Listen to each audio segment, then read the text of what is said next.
afternoon, everyone, and thank you so much for being here today. My name is Tariq Khan, and today I will be speaking to you about how you can build your own social movement. The reason why I chose this topic is because I'm really passionate about the idea of building a community. From my own experiences, I've been able to see how building a community can actually help in achieving change for society. So a little more about my background. I'm from a community in the Cape Flats, and it's called Lotus River. Growing up, I had the chance to observe all the complexities that come with living in a South African community. We were in one area, but it was visibly clear how inequality affected everyone to varying degrees. For example, I studied in the part of Lotus River that was a lot more suburban and middle class, the part where everyone has a lot of high walls and fences to keep their neighbors out of the yards. But then just down the road from where I stayed, you'd see the part of Lotus River that's harshly affected by social issues such as crime, gangsterism, and unemployment. And then a couple of roads further, you will see the informal settlement, where people don't have the things that we take for granted, like electricity, access to a flushing toilet.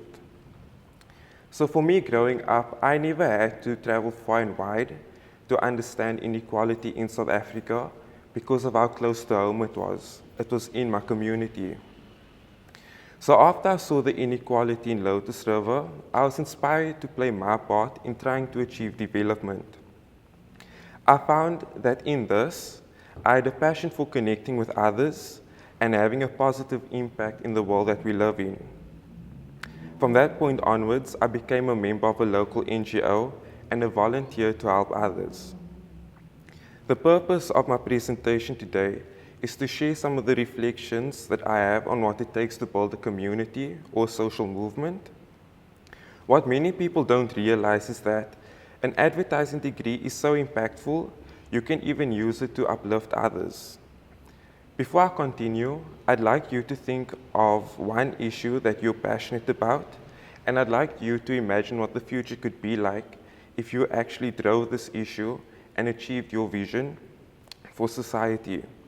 And this issue can be anything about closing the gender pay gap, and it can even be about animal rights, if that's what you're passionate about. So I'd like to start off with a story about this picture over here. So in 2018, I was part of a society called the DA Students Organization. Back then, I was very politically active. And as a member of the executive, we had a big challenge to solve. People had lost their interest in being part of the society, and our job was to try and rebuild it so that we could bring back that sense of community. The lessons that I learned in doing this is what I'm going to share with you today, and I really hope that one day if you go on to build your own movement or your own community, you'll apply some of the things that I learned. So if you want to build a community or a social movement, you have to tap into the power of empathy. Once you've discovered an issue that you care about, you need to tap into empathy. Empathy is the glue that holds communities together, and it is a personality trait that's actually woven into our beings as humans. According to the Greater Good Science Center, it is a key ingredient of successful relationships because it helps to understand the perspective, needs, and intention of others. So as you begin to build a community around the issue that you care about, make sure that you're able to look at the world through the perspective of another human being so that you are able to comprehend the experience.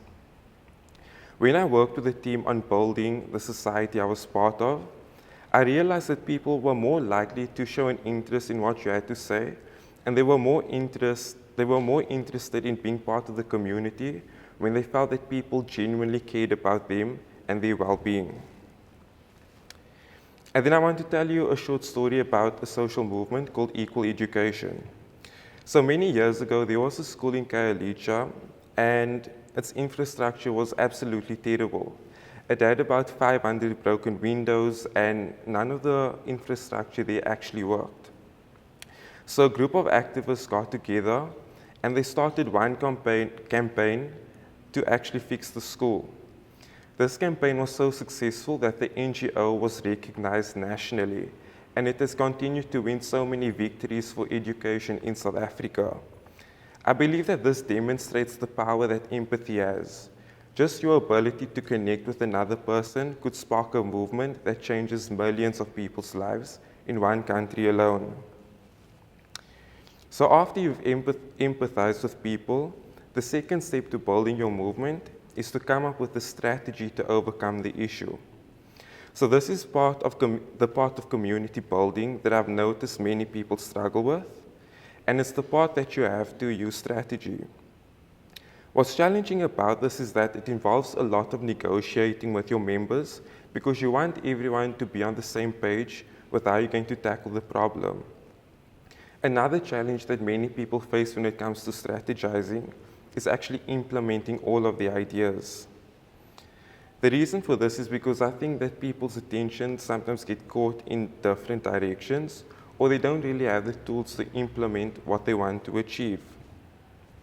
If you find yourself stuck on the strategy part where building your movement is concerned, you need to remind everyone of the long-term picture, and you need to mobilize them around that vision for your social movement. You need to direct the attention to what's actually important. The third step to building your community is through connecting with others and raising awareness. So once you've empathized with people and you've identified your strategy, you now need to take this message to broader society. And what you want to do is you want to reach other people who would be interested in your message so that you can continue with your momentum as a movement that's growing. What's interesting about raising awareness is that there is no one set way to actually go about doing it. There are so many opportunities for you to spread your message, be it through traditional media platforms like newspapers and radios, or even social media. So in 2011, there was a major event that shook the world, and it was called the Arab Spring. So for those of you who aren't aware, in parts of the Middle East, the governments there are incredibly corrupt, and they are also very authoritarian. And around this time, the citizens decided that they had had enough. So they decided to mobilize a campaign to increase people's awareness about the oppression that they experienced.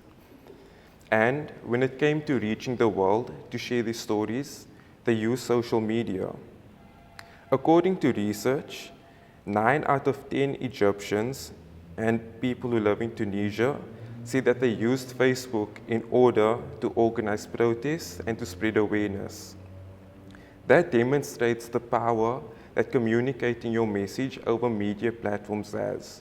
You get to connect with people and you actually have the chance to grow your movement. So after you've followed all of those steps, the fourth practical step is to consolidate your community and to continue touching people's lives in a positive way. Once your social movement has achieved its goals, you need to consolidate the community. This means that you have to implement tactics that keep people interested in what you are doing for society. A guiding principle to help you to maintain this connection is through thinking about the benefit that being part of your community confers. Maybe being part of your community helps people to feel empowered. Maybe it inspires them to also bring change to their community. And then when it comes to understanding how the American Red Cross maintains the sense of community, they actually implement something that we've learned in marketing called CRM, right? So they implemented a CRM system in order to keep the audience engaged with what they are doing. And their audience were members, donors, and other stakeholders with an interest in community development. Today, the Red Cross has actually been able to bring in millions of dollars every year in order to finance the good work that it does in communities. And in conclusion of my presentation, I would like to give a final word to the MAC class and to everyone else who is in the room today. It is to do your little bit of good where you are. It's those little bits of good put together that overwhelm the world. Thank you.